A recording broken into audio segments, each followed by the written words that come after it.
कृष्णाय वासुदेवाय हरये परमात्मने प्रणतः क्लेशनाशाय गोविन्दाय नमो नमः। कर्मणः सुकृतस्याहुः सात्विकं निर्मलं फलं रजसस्तु फलं दुःखम् अज्ञानं तमसः फलम्। सतोगुण में जो कर्म किए जाते हैं उनका फल सुख होता है, शुभ कर्मों का। सात्विक कर्मों का फल भी शुभ और सात्विक ही होता है। वो फल जो ज्ञान से भरा होता है। रजोगुण में किए गए कर्म का फल दुख होता है। जब लोभ होता है तो आप बेचैनी में बस लगे रहते हैं, उसमें शांति नहीं होती, आपको पता नहीं लगता, लेकिन असल में आप दुख में ही होते हैं। क्योंकि जो सुखी होता है ना, वो तो संतुष्ट होता है दोस्तों, वो शांति में होता है।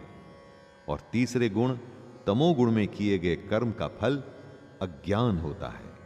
जब आपको पता ही नहीं कि आप क्या कर रहे हैं, आलस या पागलपन की हालत में हैं, तो बदले में बस अज्ञान ही तो हासिल होगा।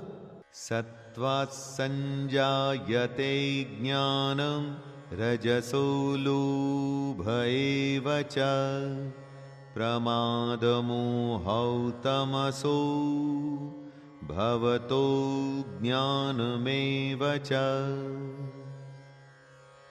सतोगुण से वास्तविक ज्ञान उत्पन्न होता है। वास्तविक ज्ञान यानी जो आपको ईश्वर तक ले जाए, जो आपको यह समझाए कि आप में उपस्थित आत्मा उसी परमात्मा का अंश है। यह हमारे अंदर अज्ञान की परत हटने के बाद ही संभव होता है।